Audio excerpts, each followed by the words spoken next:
A snapshot, a moment in time. Once the camera clicks, that moment lives on forever, preserved on film. On October 8, 1860, James Wallace Black captured a moment that would change America forever.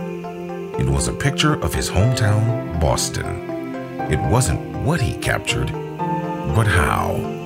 This was the first person in the United States to ever take an aerial photograph, and it was taken from a hot air balloon, and thus aerial photography was born. From that moment on, the development of aerial photographs grew at a fast pace. Everything from hot air balloons to kites to even pigeons started being regularly used as a method to take photographs from the air. The development of aerial photography throughout the last 150 years has given us hundreds of millions of pictures from above. It was when we conquered flight that the uses of aerial photography began to grow. Planes were first used in combat during World War I, but more importantly, they were used to spy on the enemy. 2 times a day, they would cross enemy lines, a bird's eye view of what they were doing and planning. Aerial photography was key to winning the war and helped revolutionize reconnaissance and spy tactics.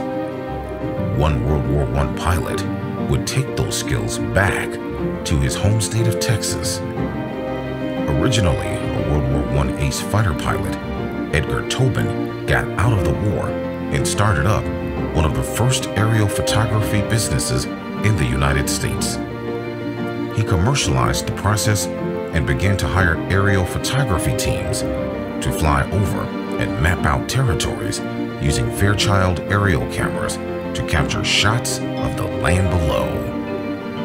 As each roll of film was unraveled, an unusual glimpse into our history has been uncovered, revealing a vantage point rarely seen from the early part of the 20th century.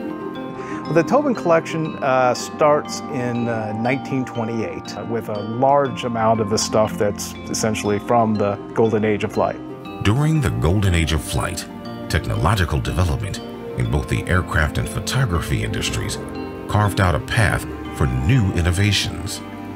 The oil and gas industry was in the middle of the Texas oil boom and soon became highly dependent upon aerial photography. Edgar Tobin Aerial Surveys was in high demand and conveniently located in the heart of Texas, the center of this soaring market. That development would increase throughout the United States. The Tobin Aerial Photo Collection, consisting of approximately 1.6 million frames, was recently acquired by HistoricAerials.com. Getting this collection, I don't know if people can have a true appreciation. It's almost like Christmas morning. We're opening up its package. We really don't know what's in it until we get it. But what we're finding out, primarily a lot of it, the early stuff at least, is in the Gulf Coast. But it is our understanding, though, that there is coverage for the entire United States. Yeah, the size of the collection is enormous. 2 semi-loads of boxes and boxes and boxes and more boxes, and then there were some more boxes. Then you have a greater appreciation when you actually have to move it. And if I didn't save this, that was going to be gone forever.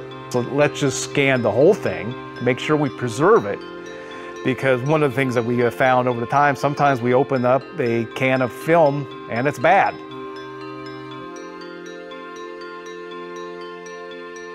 Eventually, if we kept waiting another decade, another 20 years, they all would have been bad.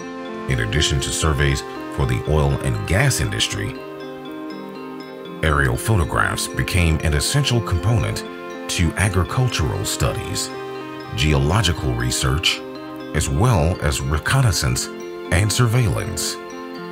The advancements in the aerial surveillance industry allowed for research and surveys to be performed at a scale and speed previously considered to be beyond the realm of possibility.